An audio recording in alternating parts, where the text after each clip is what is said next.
Welcome to Lingua Wire English B1.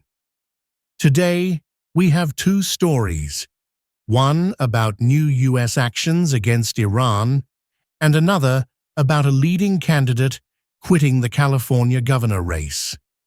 Follow us to practice your English every day with the latest episode. For transcripts and comprehension quizzes, visit linguawire.com.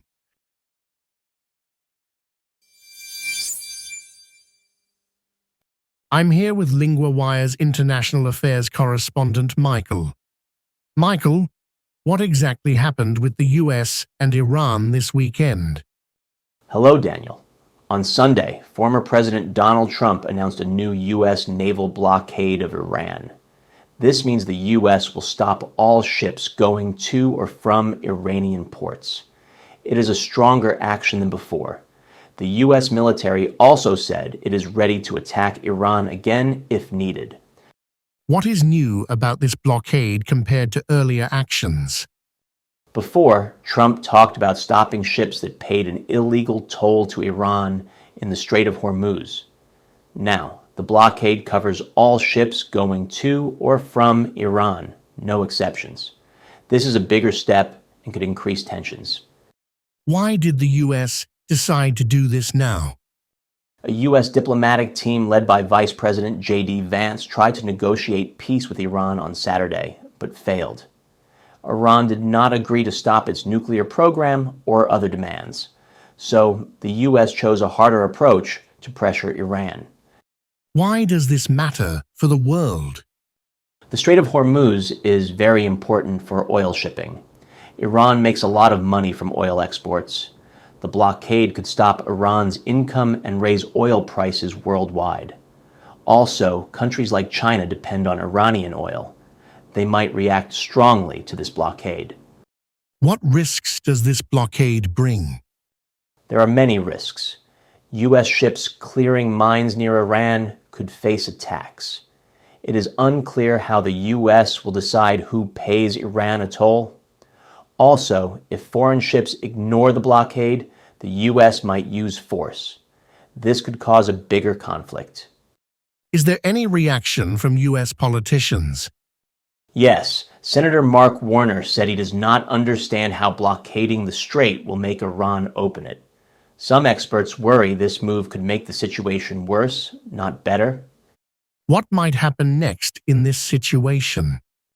The U.S. might increase military actions or try new talks. Iran could respond with more attacks or close the strait completely.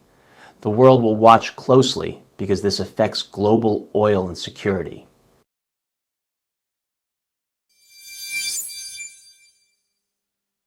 Now I'm joined by Lingua Wire's U.S. politics correspondent, Sarah. Sarah, what is the latest news about the California governor race? Hi, Daniel. The leading Democratic candidate, Congressman Eric Swalwell, has quit the race. He left after several women accused him of sexual misconduct. These are serious claims, but Swalwell denies them. What exactly did Swalwell say about these accusations? Swalwell said he will fight the false allegations with facts. He also apologized for mistakes in his past, but said this fight is personal, not part of his campaign. He announced he is suspending his campaign on the social media platform X. Why did he decide to quit now? Pressure grew from his top Democratic allies, who wanted him to leave the race. The accusations became public just days ago, and this happened close to the election, which is on June 2nd. With the race wide open, his exit changes the competition. What are the details of the allegations? 4 women accuse Swalwell of misconduct, including sexual harassment and rape. One former staff member said Swalwell made inappropriate comments and sent sexual messages. She also said she woke up naked in his hotel room in 2019 with little memory of the night before. How will this affect the governor race? Swalwell was a front-runner among Democrats. His exit means other candidates now have a better chance. Voters will get postal ballots soon, so the race is very close. This news could change voter opinions and campaign strategies. Is Swalwell still defending himself legally? Yes, he said he will fight the allegations in court, but for now he is not continuing his campaign for governor. This shows how serious the situation is for him personally and politically. What happens next for the California governor election? The other candidates will try to gain support quickly. Voters will watch the news carefully. The election on June 2nd will decide who leads California next, after Governor Gavin Newsom.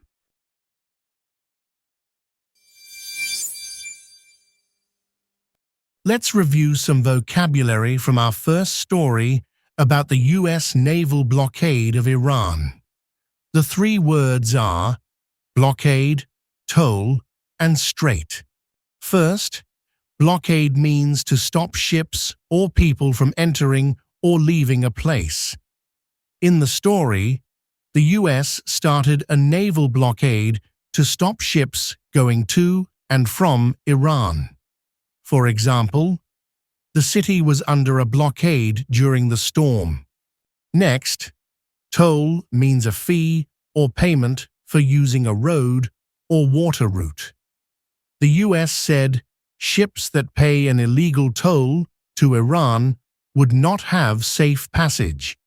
For example, we paid a toll to cross the bridge.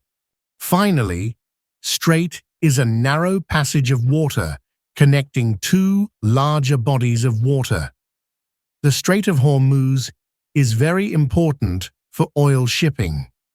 For example, ships passed through the strait carefully.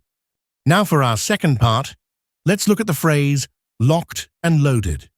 This phrase means ready and prepared to act, usually with weapons or tools. In the story, Trump said the U.S. military was locked and loaded and ready to attack Iran if needed. People use this phrase when they are fully prepared for action. For example, the firefighters were locked and loaded before entering the building. Or, the team is locked and loaded for the big game. This phrase is often used in serious or urgent situations when people want to show they are ready. It helps express confidence and readiness. That's all for today's language recap.